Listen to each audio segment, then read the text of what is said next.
మీ business ఏదైనా మీ ఊర్లో promotion చేయాలంటే అది సుమన్ టీవీతోనే సాధ్యం. ఇప్పుడే సంప్రదించండి. నమస్తే, వెల్కమ్ టు సుమన్ టీవీ. మనం ప్రస్తుతం అయితే జైత్యాల జిల్లా బీర్పూర్ మండలంలో అయితే ఉన్నాం. బీర్పూర్ లోని శ్రీ లక్ష్మీ నరసింహస్వామి దేవస్థానంలో అయితే ఉన్నాం. ఇక్కడ ప్రస్తుతం అయితే ఈ నెల అంటే ఫిబ్రవరి 7వ తారీఖు నుంచి అయితే అత్యంత వైభవంగా అయితే జాతర ఉత్సవాలు అయితే జరగబోతున్నాయి.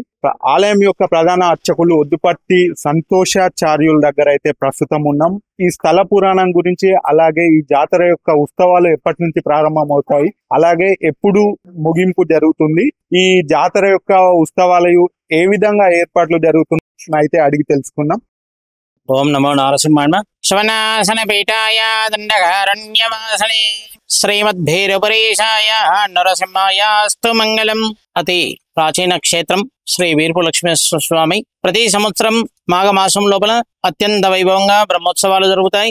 ఈ బ్రహ్మోత్సవం లోపల ఆ బ్రహ్మాండ నాయకుడైన శ్రీ లక్ష్మీ నరసింహ స్వామిని దర్శించుకుంటే జన్మ ధన్యం అవుతుంది.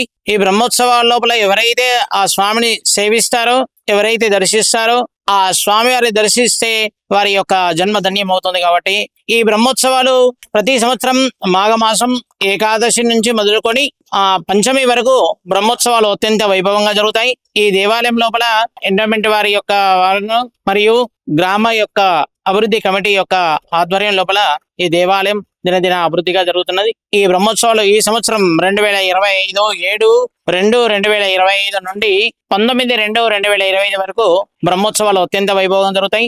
ఈ బ్రహ్మోత్సవాలలో అత్యంత ప్రధానమైన ఘట్టం ఏంటంటే, స్వామివారు 7వ తారీఖు 2/2/2025 రోజు నాడు శ్రీ లక్ష్మీనరసింహ స్వామి కొండపై నుంచి బీర్పూరు నర్సంపల్లి గ్రామాల పైగా పల్లకి సేవతోటి స్వామివారికి కొండపైకి వస్తారు. అదే రోజుగా ద్వాదశి రోజు నాడు స్వామివారి కళ్యాణం సాయంత్రం 6 గంటలకు అత్యంత వైభవంగా జరుగుతుంది. ఈ కళ్యాణ ఉత్సవం లోపల భక్తులు పాల్గొని వాళ్ళ కోరికలు నెరవేర్చడానికి కోసం, సంతానం కోసం, ఆరోగ్యం కోసం ఆ కళ్యాణం లోపల పాల్గొని అనేక భక్తులు ఆ స్వామివారి యొక్క దర్శనార్థమై వచ్చి ఉంటారు. అలాగే మనకు 10/2/2025 సోమవారం సాయంత్రం 6 గంటలకు అగ్ని ప్రతిష్ట బలిహరణం జరుగుతుంది. 10/2/2025 సోమవారం రోజు నాడు బలిహరణం జరుగుతుంది. 11/2/2025 మంగళవారం ఉదయం 10 గంటలకు వసంతోత్సవం. ఈ వసంతోత్సవం లోపల స్వామివారికి అత్యంతగా ప్రీతి అయినది అంటే కళ్యాణం అయిపోయిన తర్వాతగా రంగులతోటి అర్చక స్వాములు వచ్చిన భక్తుల పైన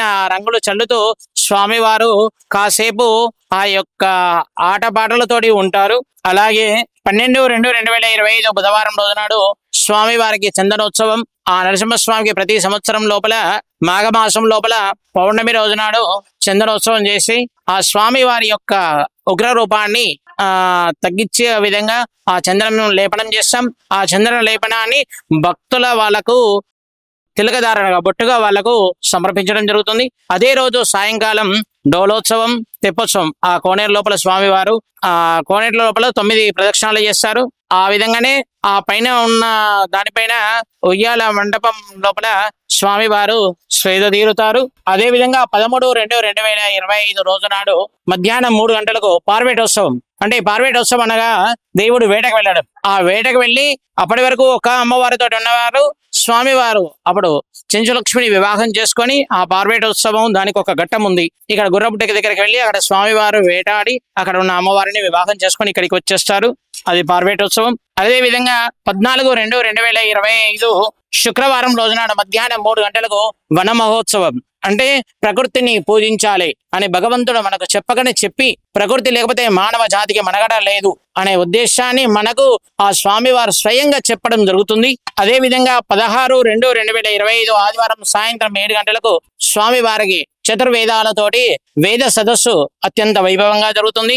17/2/2025 సోమవారం నాడు ఉదయం 4 గంటలకు స్వామివారికి దోపకథ. స్వామివారికి దేవాలయం లోపల జరిగిన ఒక చిన్న వృత్తాంతం. దొంగలు పడి దేవుణ్ణి దగ్గర నుంచి ఆభరణాలు అపహరించి పోతే వాళ్ళ వంశ పరంపర వాళ్ళకి ఎలాంటి ఇబ్బందులు జరుగుతున్నాయి అనేది ఒక చిన్న కథ ఉన్నది, వృత్తాంతం. అది కింద ఉదయం 4 గంటలకు రథోత్సవం ముందు ఉన్న వేదిక పైన చెప్పడం జరుగుతుంది. అదే రోజు నాడు సాయంకాలం 4 గంటలకు స్వామివారు రథోత్సవం అత్యంత వైభవంగా జరుగుతుంది. అదే రోజు నాడు మధ్యాహ్నం 2 గంటలకు మహాపూర్ణావతి తోటి ఈ బ్రహ్మోత్సవాలు అత్యంతగా వైభవంగా జరుగుతుంటాయి.